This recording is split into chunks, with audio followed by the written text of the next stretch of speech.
Bonjour, je suis Mehdi de Death Podcast. Death Podcast, c'est un rassemblement d'émissions autour de ce que certains appellent parfois la pop culture, donc jeux vidéo, cinéma, manga, animation, etc. J'en passe. Et aujourd'hui, je fais cette petite vidéo pour vous dire que nous avions enregistré les 9 et 10 mai une série de sujets autour de la question de penser, repenser le confinement et le déconfinement. Alors effectivement, même si nous en sommes sortis de ce confinement, aujourd'hui la question reste d'actualité. Et cette série de vidéos qui regroupaient autant des chercheurs du champ de l'université, sociologues, psychologues, sociologues, des éducateurs, également des artistes, des vidéastes, etc. Donc voilà, je vous invite vraiment à regarder ces vidéos, à vous y intéresser, à me faire des retours, et puis j'espère aussi à être intéressé de rejoindre et suivre les émissions de Death Podcast auxquelles vous pourrez vous abonner, trouver aussi des sources par rapport aux vidéos que vous verrez aujourd'hui. Merci, à bientôt. Eh bien, rebonjour. Nous voici de retour, deuxième discussion de ce deuxième jour, de ce penser, repenser, confinement et le déconfinement. Vous avez toujours, pour celles et ceux qui nous rejoignent, toutes les infos, enfin un lien en tout cas que je vous conseille de mettre en favori, comme c'est indiqué, dans le chat pour ceux qui sont vraiment en live et qui voudraient avoir toutes les ressources, que ce soit cette discussion ou les précédentes, en faisant un petit point d'exclamation info tout attaché dans le chat, et vous aurez le lien sur lequel vous retrouverez tous les articles, toutes les vidéos, toutes les références qu'on aura pu citer pendant ces 12 jours de réflexion très très dense. Et encore une fois, on va pas, cette discussion va pas déjouer par rapport à cette règle, vu qu'on va se retrouver ensemble avec un visage peut-être familier pour celles et ceux qui étaient là hier. Vincent Bernard, rebonjour, enfin rebonjour, bonjour aujourd'hui en tout cas. Bonjour toujours. Je vais donc te présenter de nouveau pour ceux qui effectivement vont te découvrir. Donc tu es principalement, entre autres choses évidemment, médiateur numérique, donc chargé de projet pour un média de proximité qui s'appelle bornibuzz.fr. Pareil, hein, ça fait partie des nombreux liens et des nombreuses sources que vous pourrez retrouver. Tu es aussi connu sous le pseudo sur Twitter de Mednom Bibuzz, et tu es spécialisé en éducation aux médias, à l'information, avec une expérience en personnalité connectée, en parentalité connectée. Si je m'en mêle les pinceaux, vu qu'on va en parler présentement, c'est pas terrible. Je suis aussi avec Claire Béor. Salut Claire. Bonjour. Alors Claire, tu es psychologue clinicienne, donc tu as à ton actif donc, une dizaine d'années en pratique en psychiatrie, et tu travailles aujourd'hui auprès d'adolescents et d'étudiants, et tu fais également de ce qu'on appelle l'analyse de pratique en institution, donc voilà, pour ceux qui ne seraient pas du tout familiers avec ça, c'est travailler avec des équipes, des institutions pour essayer de refaire partir la parole ou de repenser ensemble des difficultés institutionnelles. Et enfin, vous n'hésitez pas évidemment si j'oublie des choses sur votre présentation. Corentin Charbonnier, salut à toi. Bonjour. Alors tu es docteur en anthropologie, spécialisé sur la musique métal, notamment sur le Hellfest, sur lequel tu as beaucoup travaillé, hein, qui était ton objet de recherche. Hein, donc l'intitulé c'était Hellfest, Festival et notions de pèlerinage. Donc un sujet d'étude sur les pratiques socioculturelles musicales principalement, et tu travailles également sur une association culturelle, Throne of Thanatos, de musique métal, comme tu le précises, bien évidemment. Et si je ne dis pas de bêtises, tu avais aussi, on le mettra peut-être en lien, une intervention dans le cadre d'un épisode, je ne sais plus si c'est Trax, mais je sais que c'était sur Arte, où tu avais été, je crois, interviewé sur ton travail, si je ne dis pas de bêtises. C'est ça? C'est ça. C'est ça. Bon bah c'est parfait. Je me suis pas plus emmêlé les pinceaux que ça. On va donc partir avec l'intitulé qu'on va assez rapidement repréciser, parce qu'évidemment il y a toujours cette intention de parler au plus grand nombre, mais on va essayer d'être quand même juste dans ce dont on va parler, parce qu'on là sur l'introduction du sujet on parle de rapport à la culture en temps de confinement. Alors évidemment, il y a la question la question du rapport reste, parce qu'on va beaucoup parler de la question notamment du lien, des liens culturels et par le biais d'objets culturels, mais en tout cas on ne sera pas sur la question de définir précisément sur la question de la culture. On parlera vraiment d'objets culturels au sens large, pour les personnes qui sont vraiment, et on leur en voudra pas, rigoureuses, et on va faire ça comme vous l'avez vu avec la présentation des différents profils des invités, sur des axes bien variés. Alors il y avait une proposition sur laquelle je pense qu'on peut ouvrir cette discussion. C'était justement ces fameux objets de culture comme source et lien d'échange.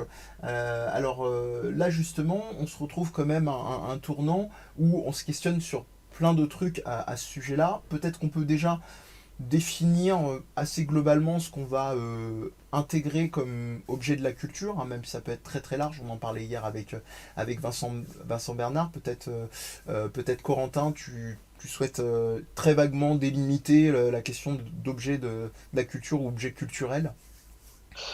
Effectivement, c'est ultra large. Je pense que dans les objets culturels, on va pouvoir, allez, principalement essayer de se cibler sur les pratiques numériques aussi et les objets culturels numériques en ce moment, puisque effectivement, en temps de confinement, on est quand même globalement lié à nos éléments culturels ou à nos cultures ou sous-cultures par ces objets-là. Et donc on va partir de cette base-là. On en parlait un petit peu hier avec, comme je disais, avec Vincent Bernard sur l'usage de plateformes comme Discord, hein, qui, entre autres, qui repopera probablement dans cette discussion-là. Donc là, l'idée, c'est de se demander pour démarrer, quel est ce rapport aux objets de la culture pendant le confinement. Comment est-ce qu'il a été modifié, qu'est-ce qui a changé, quels objets ont été effectivement fondamentalement modifiés de par le confinement. Voilà, on peut peut-être commencer par là avec une espèce de tour de table dont vous saisissez de la parole hein, librement les uns les autres. Bah, Claire, oui, je t'en prie. ouais. Moi, je vais, dans le cadre du coup du travail, on a continué à travailler avec les ados et les étudiants, hein, Ouais. et donc en mode de télétravail, ça passe par le téléphone, aussi par des visios, des choses qu'on n'utilisait pas dans l'institution, en tout cas pas dans la nôtre. Ouais. Voilà, je sais que d'autres collègues arrivent à le faire. Hein. Nous aussi, là, a été cité tout à l'heure. Mhm. Collègues qui arrivent à travailler avec. Nous, c'était pas le cas encore. Et du coup, l'institution a dû s'y mettre. Voilà, donc ça, pour moi, ce que je disais, c'est que j'avais l'impression que ça changeait surtout les pratiques des adultes. En tout cas, une immersion qui est nécessaire pour être en lien. Et du coup, on découvre des choses. Moi, là, j'ai beaucoup entendu parler de Discord. Je connaissais pas concrètement Discord. J'ai dû m'y mettre là pour ici, mais les ados m'en parlaient beaucoup. Je vois TikTok voilà, dans des applications pour les soignants. Donc il y a beaucoup de choses qui concrètement où les adultes viennent s'imprégner d'un monde qui était peut-être un petit peu à distance ou à l'écart. Voilà, après, je sais pas si ça. Oui, ça. Du coup, ça va peut-être avoir un impact dans l'après-coup. En donnant un cours, j'ai une étudiante qui me disait, mais est-ce que ça va aider plus, par exemple, pour les jeunes qui sont à domicile, qui n'arrivent pas à aller à l'école, voilà, c'était déjà pas le cas, mais disons peut-être que ça va faciliter les institutions avec moins de peur, mais aussi en permettant de questionner les questions qui ne questionnaient pas. Je pense que c'est pour ça que ça ne se fait pas, c'est la question de la sécurité, la question de l'argent, ces données-là, qui là, pour le coup, on était obligé de les mettre en place pour que ça puisse se maintenir, quoi. Voilà, ça vient un petit peu, moi, c'est ce que j'aurais fait en tête sur, en tout cas, une première modélisation. Après, ça vient interroger aussi plein de choses. Oui. Un ado qui se déplace au CNPP, un étudiant qui vient, c'est pas pareil qu'un appel chez lui. Quand il n'a pas de téléphone ou qu'il n'accepte pas les appels en privé, qu'il faut passer par les parents, c'est pas... Comment m'interrogeait beaucoup, moi, sur les limites de ma part. Oui, justement, on y reviendra probablement, mais la question du sens, c'est-à-dire le fonctionnement qui, de par l'urgence, devient comme allant de soi, et qu'est-ce que, à la fois de manière pratico-pratique, comme tu le disais, et qui a été peut-être, je pense, on n'a pas forcément de données chiffrées pour l'instant, parce qu'évidemment c'est déjà autrement trop frais, mais plus délicat pour les adultes, ou en tout cas le décalage au rapport aux objets numériques. Mais en tout cas, simplement, peut-être qu'on peut aussi se poser la questionnement du recul des adultes qui, n'ayant pas la maîtrise, peuvent interroger aussi le sens de l'usage de tel ou tel logiciel ou appli plutôt qu'une autre, et pourquoi cette utilité-là plutôt que tout le monde l'utilise. Donc effectivement, j'y vais moi aussi. Donc ça, on y reviendra probablement, comme tu le soulignais, sur tes axes de réflexion, à la question de comment est-ce qu'on se positionne et on aménage les modalités de fonctionnement. Corentin, de ton côté, comment est-ce que ce questionnement-là sur les objets culturels est venu ? Alors, je rebondis sur ce que disait Claire, parce que Oui. je trouve que c'est assez intéressant. C'est vrai on vit quand même une première expérience de confinement global sur l'ensemble des territoires internationaux, hein, parce que bon, je pense qu'il n'y a pas que chez nous. Avant les confinements qui ont été connus, on n'a jamais eu cet impact du numérique parce qu'il n'était pas présent. Effectivement, on est sur une société numérique. Je rejoins ce que tu disais, Claire, c'est que bah, les étudiants, aujourd'hui, on maintient, quelles que soient les structures, pour continuer à transmettre des savoirs. Ça modifie certainement le rapport au savoir et le rapport aux connaissances. Ça fait aussi, enfin pour moi, ça met vraiment en relief les disparités qui peuvent exister dans la fracture numérique aujourd'hui en France, à la fois dans l'utilisation des outils et même l'acquisition des outils. Enfin là, on a des étudiants qui ont pu être plus perdus. Après, pour le rapport aux institutions, on disait que bah ouais, il a fallu s'y mettre. Je te rejoins complètement. Les institutions classiques se sont jamais trop portées sur un enseignement numérique et se dire que l'enseignement à distance, c'était pas réellement un enseignement. Puis bah, aujourd'hui, vu qu'on n'a pas le choix, bah, on est tous en train de se tirer la bourre avec maîtrise des nouveaux logiciels. Alors aujourd'hui, on est sur Discord, on a des institutions qui marchent avec Zoom, d'autres avec Teams, d'autres avec Google. Euh, mais concrètement, on se rend bien compte qu'on avait un train de retard en France là-dessus et qu'on est obligé d'essayer de le rattraper dans des circonstances qui sont pas les plus évidentes, puisque bah même la formation de ceux qui donnent les cours par rapport au numérique, ça dépend de notre propre sensibilité à l'utilisation du numérique et à ces objets numériques. Quelle place on leur donne aujourd'hui dans notre quotidien, ou pour nous comme pour les élèves. Alors, on le disait déjà hier, mais Vincent, pour ta part, avant de te lancer sur le même sujet, hein, tu fais tout un travail effectivement de veille très conséquent, hein, qu'on vous invite à aller voir sur le site de Vincent, depuis notamment, alors ça date pas d'hier déjà, mais depuis 2 ans de manière très fréquente sur les usages du numérique et les occurrences dans les médias. Par rapport à tout ça, je sais que tu avais notamment signé un article sur cette question-là, sur cette espèce de voilà d'explosion d'outils qui nous sont arrivés comme ça, parfois pour certaines malgré nous. Est-ce que tu voudrais peut-être dans la continuité de Corentin et Claire nous en dire quelque chose? Ouais, bah là, du coup, moi, c'était enfin, le grand gagnant de l'épisode.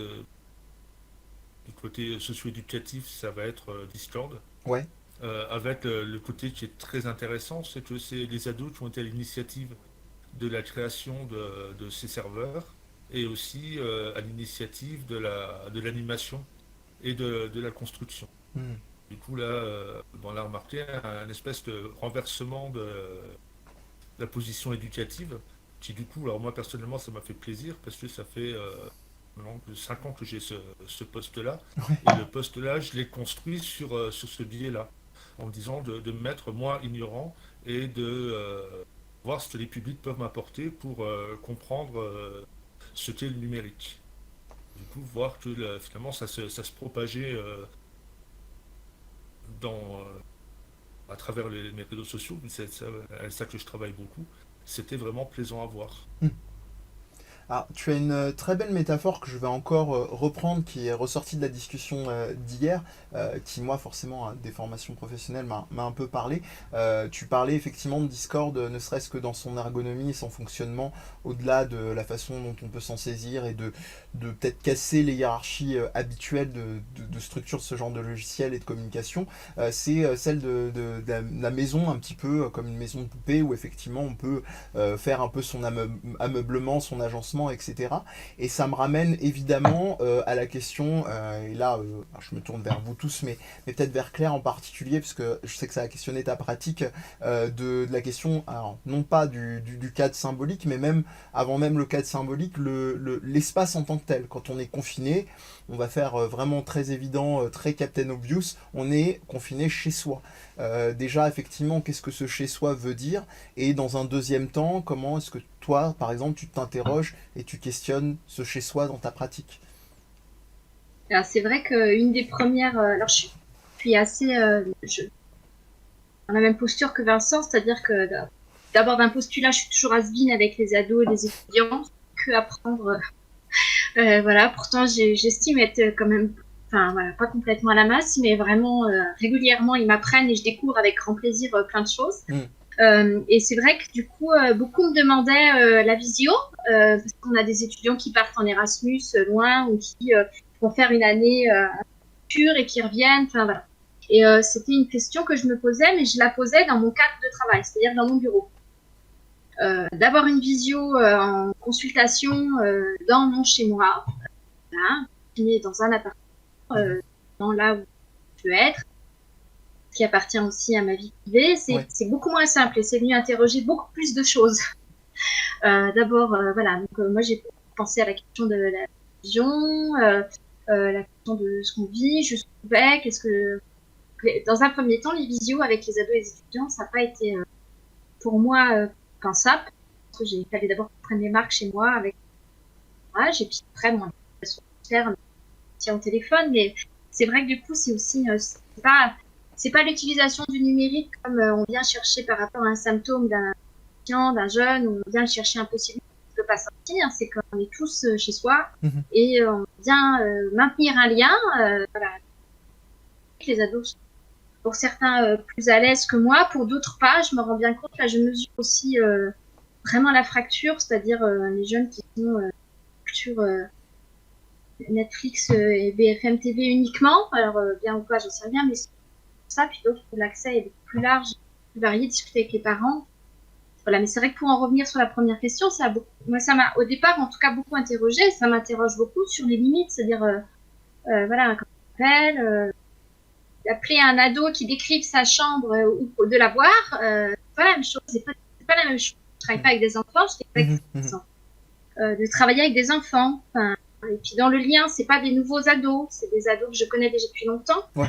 Donc d'avoir ce regard-là au vu du transfert, au cours du transfert qu'on peut avoir, donc on peut se jouer, c'est pas.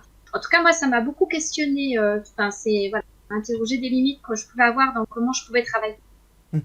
Oui, je pensais vraiment très concrètement à comme tu le disais déjà, hein, mais à la question du dispositif, c'est-à-dire bêtement, si on fait une comparaison, on n'est pas dans une dimension de concours, mais par exemple là, moi j'ai un dispositif entre guillemets plutôt neutre, où il n'y a pas grand-chose. Est-ce que tu fais le choix d'avoir cette neutralité pour certains jeunes, certains adolescents, parce que tu sais que peut-être des éléments de par chez toi rendront les choses peut-être plus délicates dans le renvoi, comme tu parlais de la relation, du transfert, etc. Ou est-ce qu'au contraire, tu laisses une certaine souplesse, etc., une certaine forme de... Alors, c'est pas intrusion le mot que je cherche, mais en tout cas d'entrer sur ton espace, regard, d'entrer sur ton domaine privé.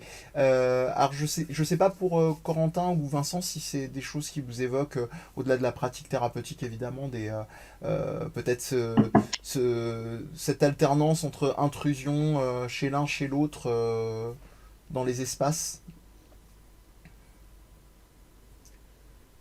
Est-ce que ça évoque à l'un ou l'autre quelque chose? Ouais. Pas spécialement.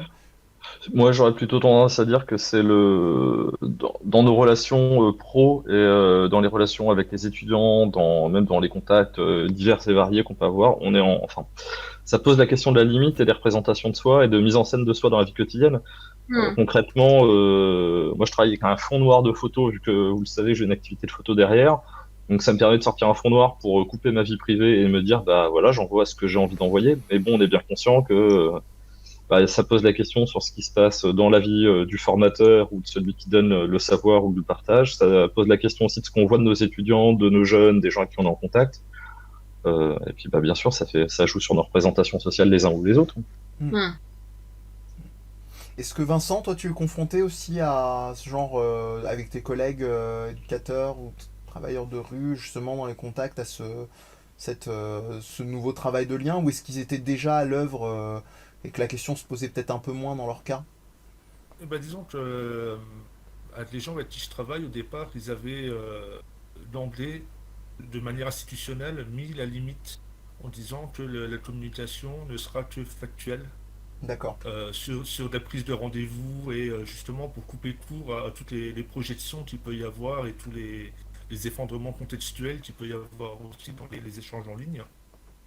Par contre, là, avec le confinement, ce qui est marrant, notamment sur Twitter où je suis énormément de professionnels et de chercheurs, on a bien vu qu'il y a une espèce de porosité des identités où à travers les défis et les challenges, on a tous commencé à donner un peu plus de nous-mêmes que d'habitude. D'habitude, on échangeait autour du travail, et que là, il y a eu un glissement où, à travers les challenges, j'ai raconté ses premiers jobs, ses premières expériences, ouais, c'était une approche un peu plus Performative. personnelle des uns Ouais, des autres. d'accord. Performative, mais vraiment plus du côté artistique ou de mise en scène de soi que. D'accord. Oui, c'est assez intéressant. Alors, Ça nous oui, pardon, je t'en prie. Non, j'allais dire, ça nous questionne aussi, effectivement, quand tu parlais de ce glissement, Vincent, c'est aussi ça qui questionne. C'est vu qu'on est sur des espaces qui n'étaient pas du tout pris en charge par une partie du monde des enseignants, de certains professionnels. Aujourd'hui, on se retrouve sur des plateformes, entre guillemets, mêlées à la masse. Et je pense que ça a aussi créé des distinctions pour le public, que ce soit des enfants, des jeunes, des étudiants, des parents, de savoir qui parle d'un sujet qu'ils maîtrisent et détient une parole, on va dire scientifique, de qui peut Mm. balancer enfin tout et n'importe quoi sur Internet. On n'est pas, on n'a pas la même qualité de savoir en fonction de qui va parler, mais en même temps, si on n'est pas capable d'identifier la source au départ, ça nous remet aussi vachement en question, nous. Alors ça me renvoie à un concept sur lequel tu nous as pas mal aiguillé, justement, Corentin, ça tombe très bien. Enfin, même à deux en réalité, du côté des écrits, et tu me corrigeras, parce que comme c'est ce qui est très enrichissant dans ces échanges, c'est que je découvre aussi beaucoup de choses, parfois sur le tard, d'un auteur qui s'appelle Pogam, qui parlait donc qui questionnait le principe de la solidarité organique, sur lequel, si tu souhaites, tu pourras me dire quelques mots, et où il nous dit que celle-ci est vraiment très mise à mal depuis les années 80-90 en particulier, avec peut-être une explosion dans les années 2000-2010, et surtout il voit une occurrence là-dessus avec durcissement des conditions de vie dans les années 80, avec l'explosion du chômage, de la précarité salariale. Alors ça, est-ce que là aujourd'hui c'est quelque chose entre guillemets qui heureusement, enfin en tout cas factuellement est acté, et on a beaucoup parlé sur discussions précédentes des écarts d'un point de vue de la précarité, etc. Qu'est-ce qu'on peut en dire justement dans ce rapport à la culture, pour ouvrir un petit peu pour d'emblée parler aussi des grands écarts d'accès à la culture, aux objets culturels par exemple. Plein de choses. C'est vrai que moi, ce qui me semblait intéressant, c'était les auteurs comme Cassili ou Merkley, depuis les années 2010, qui nous parlaient d'endogamie numériquement assistée. On se retrouve à la fois à avoir des poursuites dans le numérique, des pratiques qu'on avait déjà dans la vie réelle, majoritairement. Alors, ça paraît un peu dépassé parce qu'on parle aussi des pratiques informatiques, jeux vidéo et autres, Ouais. où là, concrètement, on est aussi sur un univers de découverte qui peut être fait par le numérique, mais majoritairement, la population globalement, peut-être moins les jeunes, mais reproduisent sur Internet ce qu'ils trouvent déjà dans la vie réelle. Bon, donc on a la même typologie d'accès au savoir, on a les mêmes réseaux de communication, et on se rend compte que effectivement, quand il parlait des mécanismes de solidarité qui étaient mis à mal, aujourd'hui on cherche des nouvelles formes de solidarité, des nouvelles formes de liens. Le numérique pourrait être pris comme ça, comme une façon de créer du lien, ou de maintenir du lien en tout cas. Et puis par rapport à la précarité, par contre, oui, non, ça mériterait un débat à part entière, parce qu'on ne sait Oui. pas quels vont être les effets à court, moyen et long terme. Donc Mm. là, pour moi, on est beaucoup trop tôt pour évaluer. Pour moi, on est plutôt dans de la découverte que dans de l'évaluation. Ça arrivera dans 2-3 ans, je pense, pas avant. Ah, je donne quand même un exemple concret, parce que Claire, en off, on va dire, en préparation de cette discussion, tu m'avais parlé d'une anecdote très très simple, et qui se vérifie, hein, de mon côté aussi. C'est en interrogeant, en essayant de discuter avec ces jeunes, tu me disais que sur la discussion précédente, tu avais bien aimé les anecdotes de certains artistes ou joueurs qui pouvaient se rentrer comme ça dans certains univers, et se créer, à défaut d'un balcon, une zone de jeu, ou en tout cas d'évasion. Et toi, tu interroges très rapidement, finalement, avec les adolescents ou les étudiants avec qui tu échanges, l'accès justement à cette culture-là. Et très rapidement, tu te retrouves aussi à des constats comme est-ce qu'il y a des livres à la maison? Là, on va être vraiment au pied de la Ouais. lettre. Alors peut-être que tu peux tout simplement déjà m'emboîter le pas là-dessus, par rapport à ce que tu as à en dire de ta pratique. Ouais, ce que je disais alors là, dans les préparatifs, un peu les échanges, c'était la question est-ce que ça change concrètement le rapport à la culture ou pas, enfin, notre modalité. Alors moi peut-être je le pensais pas aussi flagrant. En tout cas là, je l'ai vraiment mesuré. Les jeunes pour qui il y aurait un désir d'aller diversifier ça avec des parents qui n'ont pas les moyens, enfin simplement, hein, puis qui sont pas dans cette curiosité là où voilà. leur culture et leur dynamique à eux, un jeune qui voudrait s'en sortir un peu de ça, en tout cas, aller ouvrir un peu d'autres portes ailleurs. On parle d'un auteur comme ça, parce qu'il me dit qu'il s'intéresse à, voilà, qu'il s'ennuie un peu, donc je lui parle de ce auteur-là.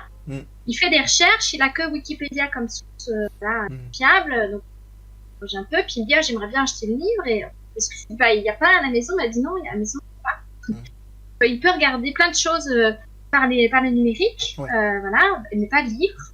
Je vais parler un peu des livres audio, des livres que vous pouvez lire aussi, voilà, parce que ça peut être aussi support, enfin c'est pas parce que c'est un livre papier, mais voilà, comme quoi peut-être, je suis pas sûre, effectivement, là où c'était déjà un peu fermé dans certaines familles, pour plein de raisons, enfin, vraiment qui sont, de ma part en tout cas, sans aucun jugement, mais sont limitées pour certains, ça n'a pas du tout favorisé cette ouverture. Enfin, moi je lui parlais des cours qui étaient mis sur 5, tout ça, ou CV, voilà, si j'en avais pas parlé à certains, c'est pas quelque chose qui était présent. Enfin, voilà, ce qui tourne, c'était à la maison pour certaines. Hein, c'est sur ma petite population, donc c'est pas du tout. Oui, représentatif, mais quand même, c'est quelque chose de saillant, quoi. C'est des sources qui sont toujours un peu les mêmes. Si on les formations BFM qui tournent un peu en boucle avec certaines séries et puis voilà, c'est pas très ouvert en tout cas. Diversifié, on va dire. Ça permet pas de dialectiser. Enfin, c'était un peu l'idée avec les jeunes, ce que j'essaye, c'est d'aller interroger leur rapport à la culture, comment ils fonctionnent eux, et de pouvoir avec eux tricoter et du coup à ce moment-là voir un petit peu comment on peut interroger, questionner et puis discuter ensemble. En fait, l'idée c'est qu'ils en parlent et que j'en parle avec eux. On en parlait hier avec la question de faire du sens, hein. C'est pour ça que je rebondis vraiment sur le terme que tu as repris de dialectiser, effectivement. Est-ce que, alors l'idée c'est vraiment pas, hein, vous en doutez, on va pas partir dans le débat vachement réac, culture du livre versus culture des écrans, mais est-ce que fondamentalement, dans ce que vous observez, il y a des... Il y a des nuances en fonction de l'accès à certains objets par rapport à un support numérique ou dans le travail que, comme tu disais, tu pouvais tricoter avant le confinement et aujourd'hui, au-delà de la simple accessibilité, est-ce que vous sentez une différence dans l'idée de passer certains objets format physique par exemple plutôt que purement numérique, qui induit déjà une forme de recherche, d'investissement. On parlait des trajets, par exemple, voilà, on peut partir de ça. Tu parlais du trajet pour venir te voir en rendez-vous clair. J'imagine, toi, dans ton travail associatif, Corentin, les trajets aussi sont importants, ou même les jeunes ou les étudiants à qui tu as amené à inviter à aller faire un travail de recherche, l'économie de ces trajets-là. Disons que moi je prends toujours le trajet, que ce soit pour se rendre à un rendez-vous, pour une pratique socio-culturelle ou pour venir en cours, comme une part du rite, entre guillemets. C'est un temps de prépa qui te conduit à accomplir un certain nombre de rites. Je sais pas comment ça se passe, Claire, pour toi sur tes consultations, mais je suppose que c'est pareil. Le temps pour venir, qu'ils utilisaient pour venir aux consultations, même d'attendre pour accéder à la consultation, ça fait partie des règles du jeu, entre guillemets. Ouais. Nous, pour venir en cours, ils se préparaient. Je pense que pour toi, c'est pareil. Ça joue aussi sur ce qu'ils vont avoir à te raconter derrière, je suppose. Ouais, mais c'est pas. D'abord, ils sont confinés pour les ados à côté de leurs parents, donc la parole est pas toujours. C'est pas pareil que. Ouais, puis il y a des jeunes qui, je les entends, hein, des fois ils me parlent, ils tapent sur le clavier d'ordinateur. Donc ils ont deux discussions en même temps, là où on peut interroger concrètement parce que je les vois le téléphone ou. Là, voilà, ça m'échappe complètement. Ça m'échappe. J'en entends quelque chose, donc ça me dit quelque chose. Donc, j'essaye d'en parler. Mais, oui, enfin, mais même, moi, ce temps-là d'après, ce temps-là d'entre-deux, de partir chez moi, de y aller, de préparer la consultation. Ouais. J'essaye de ritualiser un peu mon travail ici aussi. Mais je sens bien que pour certains, voilà, une jeune que j'appelais me disait, bah là, les magasins sont fermés, mon heure c'est maintenant, j'ai plus forfait sur mon téléphone, faut que je sorte maintenant. Bah oui, on a rendez-vous. Bah ouais, mais moi je peux pas. Bon bah prochaine, quand je pourrai, quand j'aurai un entre-deux. C'est vrai que ce qui m'intéresse beaucoup, c'est comment réinterroger les actes ou ce qui est mis en place, parce que ça reste dans l'atmosphère et la limite de l'interrogatoire. Ouais. C'est la question qui me traverse là en ce moment. Alors je garde de côté le mot-clé de rituel, hein, parce qu'on y reviendra. J'ai juste aussi la curiosité avec toi, Vincent, on parlait effectivement des trajets, on parlait beaucoup, et ça a basculé, de la préparation pour les jeunes et même les moins jeunes, hein, dans leur investissement, dans leur rapport au lien, dans leur qu'il soit thérapeutique, éducatif, ce qu'on veut. Mais à l'inverse, on a un peu glissé aussi à la préparation des concernés eux-mêmes, hein. Corentin en tant qu'enseignant, Claire en tant que thérapeute, toi effectivement en tant que médiateur numérique, et me vient forcément, quand je parlais de trajet tout à l'heure, cette fameuse expression qui a éclos il y a quelques années maintenant, c'est ce qu'on appelle les promeneurs du net, par exemple. Il y a toujours cette idée quand même de trajet, et ça s'exprime comment là maintenant avec le confinement, vu que ces trajets sont drastiquement réduits. Voilà, mais je pense qu'il y a quand même il y a quand même s'il y a pas de, si la distance se fait pas par rapport à la distance justement, je pense que la distance elle se fait par rapport au rôle qu'on occupe. Il y a quand même toujours il y a quand même toujours une frontière, une barrière, qu'elle soit physique ou symbolique. Mhm. Le- alors les promeneurs du net après c'est aussi compliqué à savoir parce que le dispositif a été pensé initialement par rapport à Facebook et la pratique du mur. Ouais. Et après, on a remarqué que les usages avaient bifurqué vers Insta et Snap qui sont plus proches de la messagerie. Mhm. Donc, on est plus revenu aussi les jeunes sont revenus dans quelque chose qui est plus intime et plus proche de, de conversations privées.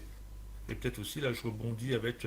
C'est peut-être aussi ça ce qui m'a permis de percuter dans Discord quand on revenait à quelque chose de collaboratif et coopératif. Là où ben voilà, c'est secret, c'est très peu textuel aussi, c'est toujours beaucoup des images, hein, via Insta ou Snap, les stories, les flammes, c'est Mm. toujours de la communication par l'image. Et là, bon, on est peut-être revenu à quelque chose de plus textuel. Ouais. Et même, alors plus intéressant, parce qu'hier c'est un terme qui est beaucoup ressorti, la question du choix. C'est-à-dire, tu as fait toute une chronologie, encore une fois, hein, j'invite les gens à aller voir ton site, très renseigné et participative, des différentes interfaces de communication. Alors d'ailleurs, tu avais eu un grand succès avec un post sur Caramel qui avait beaucoup asticoté la nostalgie de certains. Mais je repensais à ce que tu renommais tout bêtement, c'est-à-dire que moi, quand Discord, je donne un exemple perso, Discord, j'ai eu 2 temps dessus, c'est-à-dire que je m'y suis mis un petit peu comme une extension de Slack, qui est une plateforme d'organisation de travail que j'utilisais il y a quelques temps, mais qui m'a toujours un peu fatigué, parce que c'est quelque chose que je trouve qui sollicite beaucoup, il y a beaucoup d'informations, même si on est très rangé, il y a beaucoup de choses, mais qui a cet avantage aussi de synchroniser cette dimension asynchrone, c'est-à-dire on peut choisir de discuter comme on pouvait le faire dans les années 90-2000 sur un forum, et de manière aussi basculer tout de suite à une messagerie. Donc voilà, vraiment moi ce que je retiens dans ce qui a peut-être été séduisant dans Discord, c'est cette double dynamique-là qui est vraiment à l'œuvre, plus cette fameuse métaphore que je te réemprunte encore, hein, de cette maison un peu à volet ouvert qu'on peut réorganiser, hiérarchiser, baliser, plus ou moins. On a beaucoup parlé aussi d'un terme clé, évidemment, ça nous pend au nez, c'est la question des images, et ça me permet de revenir à la deuxième citation parmi les écrits que nous a soufflé Corentin, encore avec Pogam, qui nous dit donc les individus se fabriquent des identités sociales avec des images. Donc qu'est-ce qu'on fait notamment en matière de sens et d'investissement avec le dispositif actuel. Donc c'est un petit peu là, Claire l'a dit de manière inaugurale, on s'est retrouvé, et dans d'autres discussions, on s'est retrouvé tout de suite, il faut pallier avec des cours, il faut des réunions Zoom, Discord, finalement cette image-là, elle fait systématiquement, un peu comme le cachet de la poste, elle fait foi, quoi. Tu parlais, Claire, tout à l'heure de la personne qui a une double discussion, parce que tu l'entendais en train de taper sur son clavier. Qu'est-ce que c'est aussi de cette injonction comme ça à l'image? Alors, je pose naïvement, j'ai déjà la réponse, hein. Est-ce qu'elle est pensée, par exemple, dans ce rapport à ces objets culturels du numérique? C'est-à-dire, est-ce qu'on se dit, le rapport à l'image, est-ce qu'il est questionné? Est-ce qu'il y a les gens, par exemple, qui sont pas du tout à l'aise à l'idée de montrer leur visage, même déjà en cours, qui sont un peu renfrognés, quand ils se retrouvent comme ça avec une caméra en plein la tronche, voilà, est-ce que c'est toléré, est-ce que c'est travaillé, voilà, ça c'est un premier axe de question, peut-être. Ouais, du coup, je pense que je l'ai pas tout à fait clairement dit, mais j'ai un peu biaisé. Je ne pas les ados en webcam. Je vois un peu que j'ai mis en place. J'ai fait en consultation et c'est venu interroger autrement. Alors peut-être pas la question de l'image, mais la question du regard. Oui. C'est-à-dire que des ados et des étudiants, certains me redemandent en présentiel. Enfin, il faut que je reprenne. Mais bon, avec les masques, ce sera un autre débat. Comment je vais faire. Mais d'autres sont très contents que je sois pas là, que je les vois pas, je les regarde pas. Donc qu'ils puissent être comme ça dans des associations, voilà, assez libres.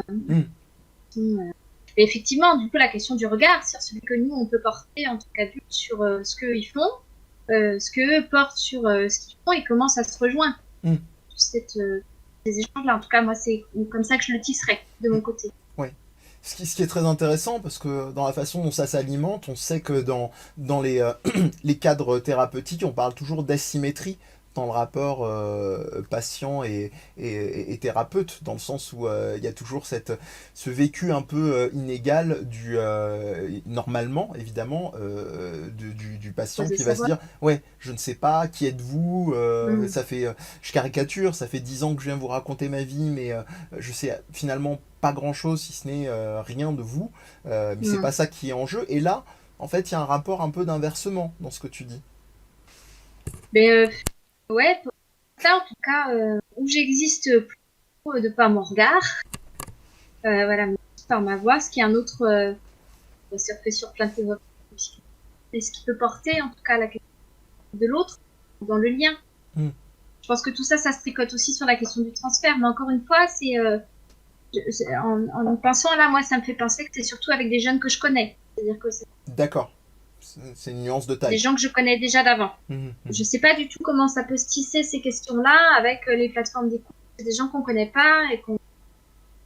Voilà, il y a même des visios avec les médecins aussi qui se mettent en place, hein, les médecins généralistes. Ça vient interroger le médecin qui est chez soi, ce rapport-là qui interroge certains et pas d'autres. Hein. Enfin, j'ai des collègues qui s'y absolument pas. Oui, qui ne vont pas se poser la question. Qui sont à l'aise avec ça. Ça questionne beaucoup en fait le rapport à l'image sur Internet, mais je crois que ça c'est depuis le départ. On a toujours ce problème de rapport à soi et de l'identité qu'on veut faire paraître de soi sur Internet. Avant même d'arriver à cette période de pandémie, de confinement, on avait déjà le souci avec l'utilisation d'Internet et de l'image qu'on renvoyait de soi à travers nos différents réseaux sociaux. Moi je trouve qu'il y a un petit rapport assez intéressant avec déjà ce qu'on a renvoyé de soi sur Internet au départ. On le sait très bien, il y a des différences entre les garçons et les filles dès le plus jeune âge. On n'a pas la même exposition sur Internet. Et en même temps, quand on le voit bien, je pense que je vais te rejoindre, Claire, sur le rapport à ce confinement et les visios qu'on peut faire. On a l'impression quand même que même s'il y a toujours une forme de mise en scène de la vie quotidienne, même quand on fait des visios avec nos étudiants, avec nos jeunes ou autres, on n'est plus sur le même rapport parce que cette image vidéo peut-être pas mise en scène de la même façon, parce qu'on est sur un rapport quand même plutôt d'enseignement ou de partage, c'est pas le même rapport, c'est pas une image qui est contrôlée de la même façon par le public qu'on a en face de nous. Donc du coup, on a certains étudiants qui sont peut-être un peu, je m'en moque parce que je suis là pour un savoir, donc l'image de moi, je m'en moque. Donc soit je mets pas la webcam parce que j'en ai pas besoin et je vois pas l'intérêt de partager ma vie, soit je l'allume mais j'ai pris un cas de sobre, je m'en claque un peu parce que je suis là pour acquérir quelque chose. Et en même temps, on le voit bien, ça, je dirais que ça vient même pas que des étudiants, mais on le revoit dans même les relations professionnelles entre profs, entre collègues ou ce que l'on veut, c'est la mise en scène aussi, parce qu'on veut renvoyer une certaine image de prestige social à travers l'image qu'on va avoir pendant une intervention, une élocution vidéo. Là, on le voit bien, je pense pas qu'on ait passé 2 heures à faire de la mise en scène pour faire notre petite intervention aujourd'hui, alors qu'on peut le repérer dans d'autres formats de vidéos qui ont été faits. On n'est pas des youtubeurs, on n'est pas des youtubeuses, on n'en fait pas un métier, on utilise un support pour échanger, réfléchir, partager. Et ça va dépendre aussi le rapport de ce qu'on veut avoir derrière sa vidéo ou en face, ou derrière son caméscope, ou derrière son appareil photo, ou devant. Hmm. Moi, j'ai pas l'impression d'avoir des étudiants qui sont, alors qu'ils sont certainement connectés sur tous les réseaux sociaux et certainement beaucoup plus que moi, j'ai pas un groupe d'étudiants qui se prend pour, je sais pas, un groupe d'influenceurs ou qui a envie de partager, de vendre je ne sais quel produit ou de me raconter que leur vie elle est magique quand ils sont confinés. Ouais. Donc c'est vrai que moi ça me questionne beaucoup sur ce rapport à la visio aujourd'hui, alors que on le sait très bien sur les réseaux sociaux, c'est du partage de regarder ma vie, quoi. Après, oui, évidemment, même si on remonte, je parlais l'exemple en mode un peu rétro des forums, hein, même s'il revient, comme je disais, avec le format asynchrone. Déjà, un simple avatar, le choix d'une image d'avatar, ou même l'habillage du cadre qu'on avait, donc c'est l'instant OK Boomer, si l'image que vous mettiez, ou l'habillage du cadre de l'image que vous mettiez, parce qu'à l'époque, il n'y avait pas forcément les capacités, soit à pouvoir prendre des photos avec des appareils photo numériques, ou les prendre en qualité suffisamment décente, on va dire, pour se représenter. Comme on le souhaite en tout cas, il y avait déjà cet enjeu-là, oui, tout à fait. Vincent, peut-être, est-ce que c'est des éléments sur lesquels tu souhaitais rebondir? Ouais, bah, c'est vrai que moi ça m'a interpellé cette histoire d'image, vu que d'habitude Internet c'est le lieu de l'extimité, c'est-à-dire que c'est l'intimité qu'on montre, qu'on donne à l'autre. Et je pense que l'arrivée de la visio, elle a été pour un peu pour barrer cet effet-là. Quand on a l'image de quelqu'un en face de toi, de soi, l'image ne triche pas. Ça me fait penser à une anecdote que j'avais eue dans un groupe de supervision d'éducateurs qui parlait de jeunes filles qui pensaient parler au prince charmant, enfin échanger par Messenger avec le prince charmant, et que quand elles décidaient d'aller le voir, elles rencontraient généralement tous ses potes. Hmm. Et que c'était le problème de rentrer dans la sexualité un peu violente comme elles peuvent être parfois. Et je disais que pour moi, le premier conseil de base à donner à ces adolescentes, c'est de jamais rencontrer quelqu'un dont elle n'a pas vu d'image. Justement, dans le texte peut se glisser toutes les intentions qu'on veut. Et la réaction de l'éducateur avait été de dire: ah ben non, t'imagines, si elle passe par le visio, c'est pas son visage qu'elle va voir. Et là, sur toi, j'ai répondu: mais est-ce qu'il vaut mieux qu'elle ait la représentation 2D ou 3D le jour où elle le verra? Hmm. Donc c'est vrai qu'il y a il y a toute une articulation finalement entre le soi, le non-soi, le dedans, le dehors, qui passe à travers de cette question d'image. Et arriver finalement l'urgence du confinement, il y a peut-être besoin d'images qui ne trichent pas. Et la visio, c'est à poser à ce moment-là. Après, on parlait aussi de... Bon, on va pas être en une espèce de guide des bonnes pratiques, mais on parle aussi des cadres, des limites. C'est aussi des conseils avec lesquels tu dois être familier. Donc c'est de conseiller aussi, au-delà de la question de l'image, de rencontrer peut-être dans un lieu public ou quelque chose comme ça, évidemment, comme dans des cas de figure aussi malheureusement délicats de ce que tu viens de décrire. Est-ce que vous souhaitiez peut-être poursuivre hein, sur la question de cette constitution en fait d'une entité, même si, comme on disait par rapport à la précarité avec Corentin tout à l'heure, ça pourrait presque être un sujet en tant que tel. Est-ce qu'il y avait un dernier élément que vous vouliez rajouter à ce sujet-là? Pas spécialement, non. Peut-être juste préciser pour Vincent, alors moi je reviens sur ton exemple qui est passionnant, sur effectivement l'étape entre rencontre et 2D, enfin, ou avatar, ou image qu'on renvoie de soi. Mais aujourd'hui, si je me plante pas en tu me dis, je m'avance peut-être, mais je crois que les réseaux sociaux de relations, allez, pour rencontrer le copain, conjoint, je sais quoi, passent de plus en plus aussi par l'utilisation de la visio. Enfin, ils commencent à l'intégrer pour que justement les gens en période de confinement puissent réellement se voir et pas se limiter à un avatar, si je me plante pas. J'ai pas de. C'est pas dans mon champ de compétences, les applications de rencontres. Non, moi non Mais plus, mais c'est que ça. je regardais par rapport à l'image de soi, je crois que ça va être dans les innovations, en tout cas, qui sont en cours. Et c'est vrai que ça a peut-être changé aussi le rapport aux rencontres faites par X ou Y réseau social. Tu veux dire que ce serait systématisé, c'est ça? Que la visio serait systématisée au moment de la prise de contact pour un rendez-vous, par exemple? Bah, ils proposent, D'accord, apparemment, c'est proposé en plus. Il y a un article qui est sorti, je crois, il y a 2-3 jours sur les forums numériques là-dessus, sur 2-3 d'accord, plateformes qui se lancent dans ces dynamiques-là. ok. Ok, bah, intéressant, effectivement. Alors, il y a aussi, là, on va peut-être revenir avec une remarque de Claire qui, moi, m'a beaucoup marqué. Alors, on a parlé que ce soit avec les étudiants ou dans un cadre thérapeutique ou dans de l'accompagnement éducatif ou de médiation. On a parlé de la façon dont, comment est-ce qu'on entre en contact, quel choix, quelle souplesse on peut laisser dans le rapport à l'image. Notamment Claire, effectivement, moi j'avais retenu une de tes phrases sur la question du rapport dans le cas des mineurs. Comment est-ce qu'on relance, par exemple, dans le cas de c'est un questionnement auquel je suis aussi très confronté. Par exemple, on va avoir tous ces fantasmes de professionnels, même de collègues encadrés qui vont se dire, ah bah là, on a relevé peut-être une situation un peu délicate. Est-ce que le jeune soit va avoir des moyens, on va dire, pour le dire vite, hein, même si le terme est peut être parfois un mot valise, de résilience, comme justement des objets culturels pour tenir le coup, pour ne pas déprimer, se sentir mal, ou à l'inverse, est-ce qu'on n'a pas parfois des situations de danger qui font qu'il faut qu'on passe par cet objet-là, quitte même peut-être à outrepasser la présence des parents. C'est-à-dire, est-ce qu'on insiste, est-ce qu'on rappelle, Ça, c'est des cas de figure auxquels tu as été pas mal confronté dans ta réflexion. Ben, oui, parce qu'en fait, un ado qui vient pas, un peu de toute façon, ça fonctionne dans l'éducation, quand il vient pas, on prévient les parents, il est mineur, voilà, on a déjà vu des cas où il est gay, donc on prévient les parents que le gamin est Mais qu'est-ce qu'on dit d'ailleurs dans ce cas-là, oui. qu'est-ce qu'on dit parce que d'habitude, on dit je n'ai pas vu votre fils ou votre fille. Moi, je formule un peu comme ça. Alors, on fonctionnait déjà pas mal par mail dans l'institution, mais un tel n'est pas venu à sa consultation. Je m'étonne parce que j'ai pas eu d'éléments. Je vous informe que la prochaine consultation est telle heure à... D'accord. Un truc assez formel. Et puis là, je me dis, quelqu'un qui ne pas, un ado... Là, j'ai appris déjà le mouvement des heures. C'est-à-dire qu'il a fallu qu'on se cale sur les rythmes. Moi, j'étais debout, prête à mon poste, eux, pas trop. Donc, voilà. Il y a des fois où ils présumaient un peu leur capacité à pouvoir être debout et réveillés à l'heure où on avait rendez-vous. Voilà. Il y a eu des couacs un petit peu comme ça. Et puis après, il y a les téléphones qui sont pas possibles. Il y a des cours qui ont été mis en place aussi. Voilà. Il peut y avoir plein de raisons à ce que l'ado ne réponde pas.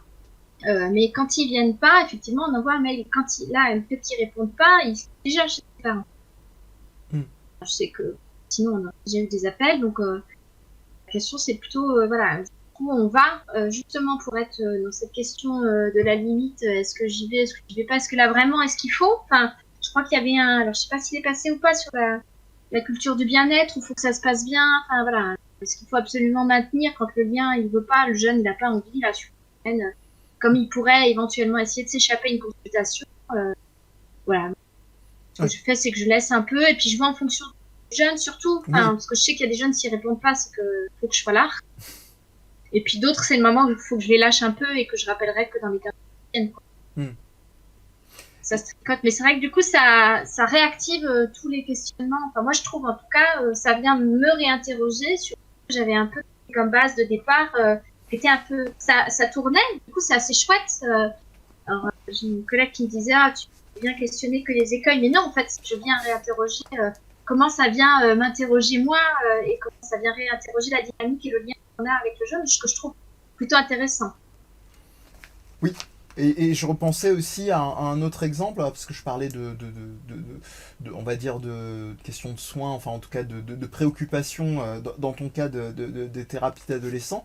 Je repense aussi à la question on parlait des trajets, on parlait de la temporalité qui est complètement remaniée, du rapport aussi aux objets culturels. Alors, je peux pas m'empêcher de repenser à cette injonction le terme qui est beaucoup venu dans les discussions, injonction de notre président Emmanuel Macron, qui nous disait il va falloir, on va dire, se conditionner à vivre de culture et accessoirement de jambon et de fromage. Mais ça, c'est un autre détail. Mais je n'ironise vraiment pas parce que je fais un parallèle avec ce que peut représenter la notion d'ennui. par exemple. La question de l'ennui, en particulier chez les adolescents, les jeunes adultes, elle est quand même vraiment centrale. C'est quelque chose qu'on expérimente dès l'enfance, voire la petite enfance, et que progressivement on affine dans ce rapport à l'ennui, qui peut d'ailleurs être lié justement à est-ce qu'on investit des objets culturels ou pas. Et je rebondis sur un exemple que m'a donné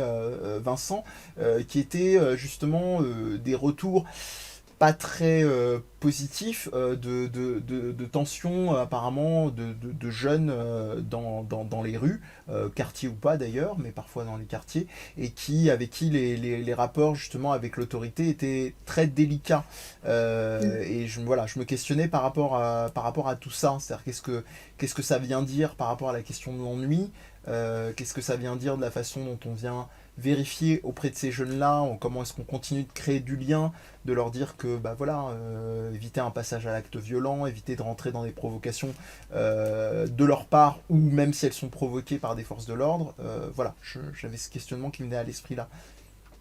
Moi, ça me fait essentiellement penser à quelque chose qui me trotte là depuis dans les échanges, tant dans ce que peut dire Vincent Corentin ou toi, c'est la question du corps. C'est-à-dire que qu'est-ce qu'on fait de son corps quand on est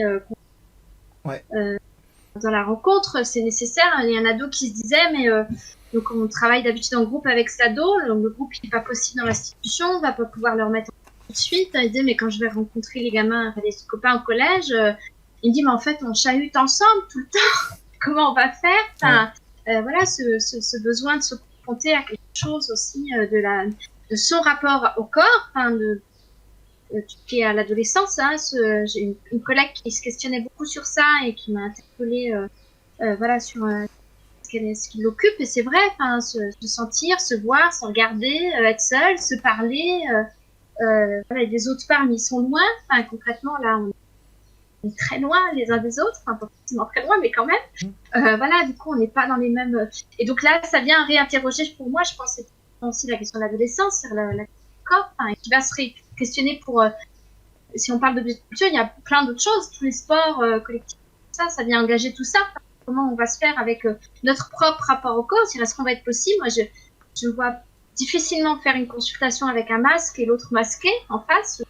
Ça vient m'intéresser beaucoup sur mettre à 2 mètres, désinfecter avant lui, désinfecter après le passage du jeune, des trucs là qui sont viennent voilà, mais en même temps qui peut-être viennent m'interroger. Pour moi, ce que tu viens de dire un peu là, c'est aussi la nécessité à un moment donné qu'on a et qu'il y a à l'adolescence de la question du corps, c'est d'aller trouver ses propres limites. Ça fait partie du processus, donc il est forcément opéré là, donc où il est suffisamment symbolisable, et du coup il peut se sublimer à travers des créations, à travers des mises en place, et dans les jeux il y a des choses extraordinaires, des jeux vidéo, et puis d'autres, la musique, il y a plein de créations qui peuvent se faire, ou alors du coup il peut aller aussi concrètement dans le contact, parce que du coup il y a une possibilité qui est aussi présente, quoi.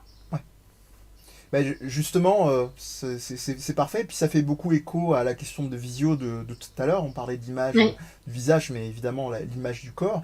Vincent, par rapport effectivement à cette anecdote que tu me racontais, ou globalement ce sur quoi je t'ai lancé, est-ce que tu avais peut-être des choses à nous dire sur la façon dont ça peut peut-être un peu ruminer, ou cette dimension d'ennui, comme le disait Claire, qui, lorsqu'éventuellement elle n'est pas sublimée, même si on sait que c'est pas aussi simple que ça, pas toujours aussi simple que ça, peut-être faciliter des tensions, on va dire.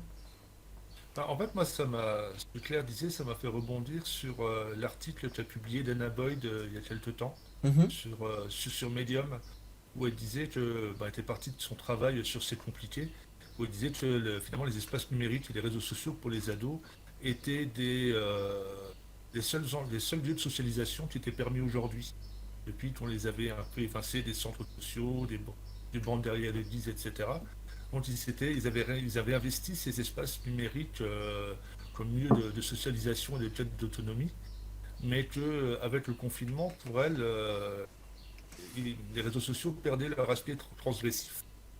Et qu'au bout d'un mois, les adolescents allaient ressentir ce besoin de contact physique, et qu'elles les imaginaient au point de jeter leur ordinateur contre les murs et de faire le mur à l'ancienne pour se retrouver, parce qu'il y a ce besoin, cette nécessité chez eux de se retrouver et de se construire entre pairs. En fait. Oui, tout à fait. Alors ça m'amène, hein, je suis assez verni avec mes invités parce que ça m'amène à un pont d'or sur lequel je souhaitais arriver, donc c'est parfait. C'est la question des rites. Donc là-dessus, moi, j'avais noté, et ça va faire aussi écho à ce que tu viens de dire précédemment, Claire, sur la question effectivement bon, de l'image évidemment, mais simplement de rites aussi simples que j'en ai noté deux, hein, donc la question de la salutation et de la question aussi de la limite des corps. Alors je les ai notés pour deux raisons particulières, et ça va me permettre de revenir sur une citation de Corentin tout au début de la discussion sur les influenceurs youtubeurs, comme quoi, par exemple, la salutation, c'est un peu l'exemple sine qua non du rite de socialisation, et c'est intéressant, avec d'énormes guillemets évidemment, qu'aujourd'hui, avec tous les gestes barrières qui vont être ritualisés concrètement, c'est quelque chose, même avant, hein, d'ailleurs, avant de rentrer dans le confinement, une fois que ça a été établi, on ne se saluait plus qu'avec les coudes, avec les pieds, avec, voilà, on avait des trésors d'inventivité pour se saluer, et du coup, ça permet de rebondir à la fois sur la question de l'identité sociale, l'acquiescement aussi de l'autre, comment est-ce qu'on le traduit, et puis surtout, j'ai pas pu m'empêcher, je sais pas pourquoi, j'ai eu cette image, quand j'ai lu ces textes que nous donnait Corentin sur notamment un auteur qui s'appelle Jeffrey, sur les rites, de penser à des youtubeurs, influenceurs. J'ai pensé à Thibaut Inchep, je sais pas si vous connaissez, qui est un culturiste qui a fait en fait beaucoup aussi son beurre en faisant des vidéos qui n'ont plus grand chose à voir avec la muscu et le coaching sportif, ce que vous voulez. Et il a c'est pas le seul, hein, mais il a donc il y a ce classique que vous connaissez pour les vidéastes, enfin les youtubeurs et les influenceurs, qui est bonjour, j'espère que vous allez bien. Et lui le fait de manière extrêmement énergique et très théâtralisée, hein. Et il est en mode, il a une expression anglaise où il dit damn les gens, j'espère que vous allez bien. Et je me disais que dans des générations, sans être réac, vous me direz ce que vous en pensez, mais dans des générations qui sont vraiment nées avec ces modèles-là, qui sont des modèles aussi d'idéalisation, ça peut être aussi quelque chose d'extrêmement coûteux, c'est-à-dire d'idéaliser quelqu'un qui a, dans un rite aussi simple que la salutation, tout un théâtre comme ça, où il s'agite, où il part dans des voies haut perché, etc., et où ça devient quand même, parfois par mimétisme, pour certains, ça devient quelque chose qui devient établi dans les rites. Donc ça, c'était ma première question déjà, dans ce rapport-là au rite et au mimétisme qu'on peut avoir, parce qu'évidemment, les chaînes YouTube, chez les petits comme chez les grands, c'est des voies d'entrée à l'idéalisation et aux constructions sociales qui sont très fortes. Et comment les jeunes se débrouillent avec tout ça. Corentin, peut-être? Compliqué. Oui. Non, intéressant. Je sais pas, moi je travaille, tu sais, comme vous le savez, sur une communauté où, grosso modo, le mimétisme marche très bien. Le fait que nos artistes soient capables de lever un bras en faisant les cornes de bête, font qu'on a le public en face qui va répondre pareil. Un bon cri permet principalement d'être pris aussi par la communauté pour se donner un signe d'appartenance. Donc ça existe sans qu'on ait eu besoin d'internet et des youtubeurs. Donc je me dis que les youtubeurs peuvent très bien exercer également une influence sur un groupe de pairs. Après ça va, enfin j'ai pas l'impression en fait que ce soit quelque chose de spécialement nouveau. Je me dis que tu vois par exemple qu'on a eu l'exemple de cette Coupe du Monde qui va rester certainement dans les événements les plus symboliques de ces 30 dernières années, comme celle de 98 avant. Il y a une sorte d'imitation de nos artistes ou de nos footeux, donc ils vont damer, j'ai toujours pas trop compris à quoi ça sert, mais ça doit être super intéressant, je pense, à étudier, de regarder des positions, voilà, on le retrouve, donc je me dis effectivement les youtubeurs vont donner peut-être pas les normes, mais deux, trois normes ou règles de conduite en tout cas, qui vont être suivies par un certain groupe de fans, un certain nombre de jeunes. Après, le rapport à la façon de se saluer est modifié avec le temps. On le sait bien sur notre territoire. En fonction du département ou de la région dans laquelle vous êtes, on fait pas le nombre de bis. Déjà, c'est un calvaire à savoir où est-ce que vous êtes tombé et ce qu'il faut faire. La distance sociale et pas la distanciation sociale, qui est un terme qui commence profondément à être énervant quand vous êtes sociologue. On le sait très bien que le rapport à comment on se salue, déjà se taper la bise avec certains pays anglo-saxons, on rentre déjà dans une sphère intime qui les choque. Donc, voilà, on va peut-être s'appliquer des normes plutôt autres que celles qui prévalaient sur le territoire pour être amené à se saluer dans les mois à venir, pour être amené à avoir des relations. Après, effectivement, dans l'exemple des sports dont tu parlais, Claire, nous pose question parce qu'effectivement, le contact va plus être le même. Il y aura plus de contact ni entre les acteurs, ça va commencer à questionner, mais également avec le public. Moi, je fais le lien avec mes recherches, c'est que concrètement, dans la musique, une musique qui va se vivre que par Internet, ça va changer la donne à court, moyen et long terme. Et il n'est pas possible d'organiser un festival de musique extrême sans que les gens soient en contact les uns avec les autres. Je pensais, il y a plein de choses là qui viennent à moi, quelque chose ensemble, mais moi je me disais déjà une différence pour moi entre un concert et un cri qui se fait, c'est qu'au concert il y a une foule qui réagit, un ensemble, un groupe, une foule, enfin voilà, suivant les théories qu'on a derrière. Un youtubeur, on peut être tout seul dans son écran. Et moi je me demandais un petit peu une des différences, mais ce sera à venir, peut-être que là c'est ce qu'on vit, comme tu disais, c'est ce qu'on vit là et qu'on va découvrir après. Moi ça m'interroge beaucoup quand on découvre, alors je crois que c'est Marion Haza qui remettait un peu il y avait Hier, ouais. disait jouer à plusieurs. Voilà, elle avait repris un peu ce truc-là qui s'est dit ligne de conduite, c'est découvrir à plusieurs. C'est-à-dire, quand on découvre seul, la question du rituel, il me semble que c'est pour rentrer, c'était accompagné d'un adulte, qui est quelque chose qui était un peu codifié. Et la différence avec, pour moi, dans ce qui se passe avec la question du Hellfest et la question des youtubeurs ou dans le style de musique, c'est qu'on est à plusieurs avec un groupe et que du youtubeur, on peut être plein de gens, mais tout seul chez soi. Et du coup, moi, ça m'interrogeait sur toujours la question du rapport au corps, du lien. C'est-à-dire que c'est vrai que moi, le rituel que j'ai d'entrer en séance ou le cadre du dispositif, ce qui est peut-être pas la même chose non plus, que ça vient des mots, mais j'ai peut-être pas les bons mots à chaud comme ça, un peu fort à chaque fois, mais c'est de serrer la main pour dire bonjour aux jeunes, pour l'accueillir en fait. Et ça, c'est vrai que déjà, ça avait été quelque chose qui a été mis en place avant, c'est-à-dire qu'on pouvait plus le faire. Donc ça avait été déjà tout un truc où, voilà, alors c'est passé avec quelques ados en disant que t'es un peu maladroit, et en fait je vois bien que vite, dès qu'on est en contact avec les autres, le rapport physique il revient vite. Enfin, là, c'est très difficile de se tenir à une distance physique sociale. Voilà, voilà, ça, oui. Moi c'est vrai que du coup ça vient m'interroger sur ça, c'est-à-dire que comment on peut faire. Et puis la musique, enfin j'ai un collègue qui travaille dans le conservatoire, il se questionne parce qu'il y a des postillons simplement quand tu joues la trompette dans un orchestre, il faut mettre des filtres. Donc déjà, même jouer en orchestre, rejouer, pour la question du Covid, c'est une vraie question qu'on peut faire. Voilà, donc ça va nécessiter plein de bidouillages, ça, pour être avec l'autre.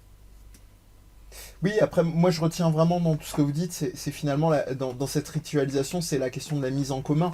Parce que d'une certaine manière, tu as raison que dans les cas de vidéos sur YouTube, on peut très bien même aller le partager uniquement virtuellement. Mais je reprends ton exemple de tout à l'heure, le fameux chahut.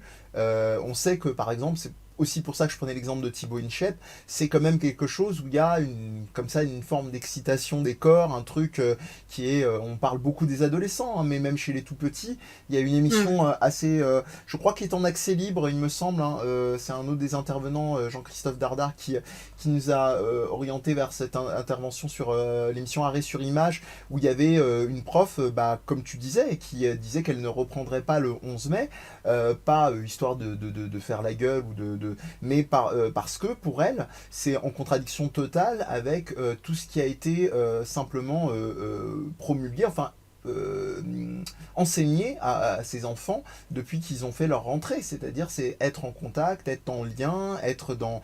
Et c'est impossible, la plupart des parents le savent, quand tu as des mômes qui se croisent, deux parents qui se croisent avec leur môme dehors, tu peux pas les empêcher, c'est l'exemple qu'elle donne d'ailleurs aussi. Je vous emboîte aussi le pas sur, on parlait en off d'exemples comme des sports comme le basket par exemple, qui va pratiquer sans public, et même, je vais aller encore plus loin, et ça se rapprochera de l'exemple des concerts, du métal, entre autres avec Corentin. Moi je suis un très grand fan, d'ailleurs, une des rares allusions à Death Podcast, donc qui héberge ces discussions-là. On a une émission qui s'appelle le Catch à Cast, justement, qui est dédiée à l'univers du catch. Et le catch sans public, c'est très particulier. Actuellement, il y a beaucoup de fédérations qui ont fermé. Il y en a quelques-unes qui tiennent, mais c'est sans public ou avec les gens du groupe qui sont acclamés à côté. Ils essayent de trouver des petites idées pour un peu substituer à ça. Mais même dans les efforts qui sont fournis par les catcheurs. Alors ça existe aussi en basket, hein, évidemment, c'est pas la même chose quand on arrive à rentrer un panier avec une foule qui vient, l'euphorie du truc et tout, mais en catch, il faut autrement plus se motiver pour aller prendre des coups de butoir si derrière on n'a même pas le public qui interagit avec nous.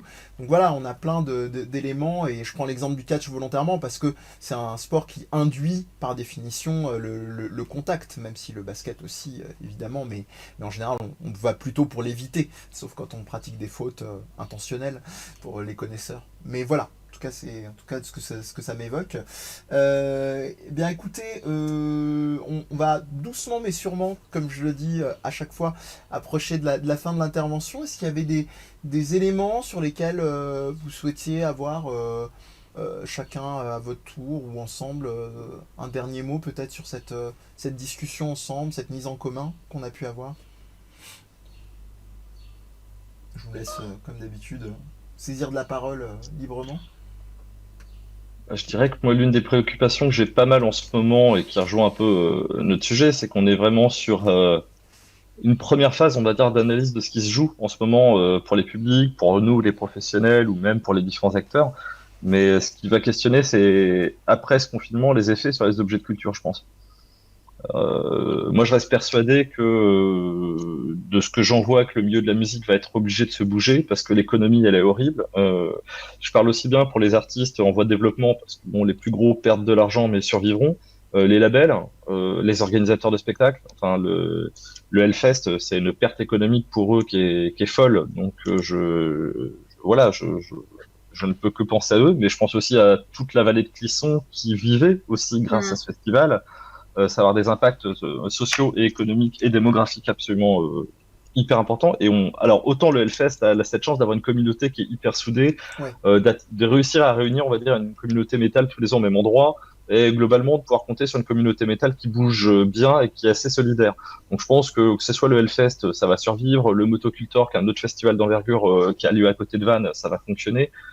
Par contre, ça pose des questions pour pour des festivals, on va dire, un peu plus généralistes, Ouais. où le public venait majoritairement aujourd'hui pour une affiche, pour un artiste, sachant qu'en plus, les trois quarts du temps, l'artiste, on le voyait sur le grand écran au fond de la scène, enfin, à terre passant, 200 mètres de la scène. Donc l'engagement entre l'artiste et son public était moindre. Et aujourd'hui, bah, on le sait bien, les artistes, pour essayer de regagner en économie, ils sont en train de nous... Et parce que les labels sont aussi derrière pour certains, bah, on est sur des nouveaux modèles de consommation. Donc on envoie de la vidéo, on fait un live privé, on communique sur le fait qu'on enregistre un nouveau titre. Je veux dire, on est en Touraine, on est bien placé. Hein, Mick Jagger, titre de son château à côté, c'est aussi un effet d'annonce qui est assez intéressant. Et ça garantit pas non plus que le public le plus jeune, alors je suis pas un spécialiste des ados, mais on se rendait compte avant que les premières visites sur des éléments culturels tels que la musique actuelle, ça se faisait à partir de l'adolescence. Et les premières fréquentations de concerts, c'est entre 16 et 20 ans. Sauf que si on a une génération qui grandit sans concert, mais qui consomme gratuitement sur Internet, parce que je prends Ultra Vomit, qui a été l'un des premiers groupes quand ils ont dû retourner à faire un super live bien rock'n'roll, assez dantesque. On a peut-être des publics qui vont se dire ouais, mais le concert on le voit vachement mieux quand on est sur YouTube avec ses copains chez soi que d'aller le faire en concert. Et ça, c'est que la première partie émergée, on va dire. Les festivals vont être dans une économie moindre, mais je pense à tous les stands qui faisaient aussi qu'un festival vivait, que ce soit le Hellfest, le Motocultor, le Metal Culture, le Silac, l'Extrême, voilà. Et je zappe plein de festivals en France de taille intermédiaire. Aujourd'hui, on se rend bien compte que les stands vont aussi être dans des difficultés très importantes. Les marques de vêtements un peu underground vont jamais réussir à avoir une économie fiable. On a certains collègues qui nous ont partagé un chiffre d'affaires réduit de 70 à 80% sur l'année. Je pense voilà, à plein d'artistes, à plein de dessinateurs qui vivaient aussi par rapport à ces festivals de musique. Donc là, pour l'instant, on risque d'avoir le premier écueil de voir comment vont être les fréquentations culturelles des gens à court, moyen, long terme et l'effet du confinement, mais on risque aussi de devoir se questionner sur la diversité culturelle aussi qu'on peut avoir par les différents acteurs qui étaient sur place, ce qui sera questionné aussi dans un second temps. Ça, voilà, le milieu de la musique et des pratiques culturelles et des objets culturels liés risque d'être soumis à de multiples modifications. On entend les ouvertures de drive-in pour faire des concerts. je sais pas si on se représente d'aller faire un concert en drive-in aujourd'hui encore comme quelque chose de possible. Ça semble un peu complexe. Oui, et puis Mais je- sans compter qu'en France, on n'a pas forcément cette culture-là. Bon, c'est pas insurmontable, mais c'est bête. Aux États-Unis, par exemple, même si c'est lointain pour les plus jeunes, c'est un truc qui est quand même intégré. Enfin, excuse-moi, Claire, tu allais dire. Je t'en prie. Oui, je me disais, ça correspondait. Alors, je sais pas, peut-être que je suis un peu. Moi, je me disais, c'est sûr qu'il va y avoir un moment qui va être assez terrible. Enfin, voilà. Aussi un peu des fois dans le monde de l'intermittence du spectacle. Je pense qu'il va y Surtout, avoir voilà, la casse assez sévère dans plein d'autres domaines aussi, mais voilà. Mais je me disais, je faisais assez confiance à ce qui arrive, enfin, à ce qui va se créer. C'est-à-dire que il y a des choses qu'on peut pas découvrir de la même façon. Tout à l'heure, dans l'échange qu'il y avait, c'était la question que j'aurais bien aimé pouvoir accéder à la culture sans sortir de chez moi. Mais je me dis, voir la Joconde, même si c'est horrible avec tous les gens qu'il y a devant, voir la Joconde au Louvre, c'est pas la même chose que de la voir sur son ordinateur. Donc il y a quelque chose qu'on vit aussi dans tout un processus qui se met en place. Moi, j'avais été voir l'expo à Paris de Klimt, là, complètement en immersion. Alors c'était virtuel, alors c'était décrié. Hein. J'ai eu des échanges avec des collègues qui étaient, oui, mais c'est sur musique, machin et tout. Voilà, c'est paupérisé, voilà, l'art. Peut-être que ça va amener une autre façon. Mais je me dis aussi, il faut aussi faire confiance à ce qu'on peut mettre, sur ce qu'on ressent, ce qu'on vit et qu'on peut faire quand on est là-bas, sur place, et qu'on ne peut pas vivre sur soi. Alors, ça va sûrement avoir des conséquences, des choses assez différentes, mais il y a des choses qui vont rester parce que la musique, c'est pas pareil quand on la vibre à plusieurs. C'est sûr. Voilà, un festival pour un ado, il y a tout un processus de groupe. Enfin, moi, les gamins que je vois qui festival, ils vont pas toujours pour la musique, hein. Donc, Évidemment. il y a des choses qui, enfin voilà, Il y a et ça plein de va rites. pas. Enfin, c'est pas nouveau. Ziot parlait des jeunes qui étaient une catastrophe et que si c'est dirigeait Oui. le monde, il en Bien aurait peur. Enfin, je veux dire, c'est pas le Covid qui va bousculer ça, de mon point de vue. Après, ça va remodéliser, c'est sûr, d'une façon. Et peut-être que le fait que nous, en tant qu'adultes ou professionnels, on ait accès autrement à ces objets numériques, soit facilité dans certains domaines, on va pouvoir permettre un support qui facilite certaines choses et qu'on n'oublie pas aussi que la question du lien à l'autre, c'est-à-dire d'accueillir l'autre. Donc concrètement, c'est d'être auprès de la sociale, quoi. Enfin, l'isolement, c'est quand même terrible, psychiquement et physiquement parlant. Moi, j'aurais assez confiance en ça. Après, tu soulèves un élément qui est intéressant, c'est qu'effectivement, la Joconde, le fait de le voir en vrai ou de le voir sur son ordi, je sais pas si ça n'a pas la même valeur. Par contre, ça n'a pas la même représentation pour le groupe de pairs, parce que techniquement, à part si vous êtes un expert en art et un passionné, je sais pas si on fait vraiment la différence entre le vrai d'une copie. Vous avez un super bouquin de Lahire là-dessus, sur le rapport au tableau, ceci n'est pas qu'un tableau. Et sur cette même logique, je me dis, aller en festival, c'est aussi la représentation par rapport au groupe. Quelle importance on lui donne, quelle symbolique on va donner à l'acte, plus qu'au fait de le faire, en fait. Là, c'est toute la dynamique d'aller dans un musée, de sortir, d'aller. Ouais. Mais après, je pense, pour rejoindre Corentin, c'est pas, par exemple, l'exposition ou le concert, tu peux avoir un dénominateur commun de dire j'y étais. Mais après, en termes, je dirais, ne serait-ce que sensoriel, c'est pas la même optique. Enfin, j'ai envie de dire, tu peux, entre guillemets, tu peux avoir des process où soit tu vas te dire j'ai vu ci, j'ai vu ça sur un tableau. Tu peux même te monter le bourrichon, te dire j'ai vu plus de choses et je savais que à la place des autres.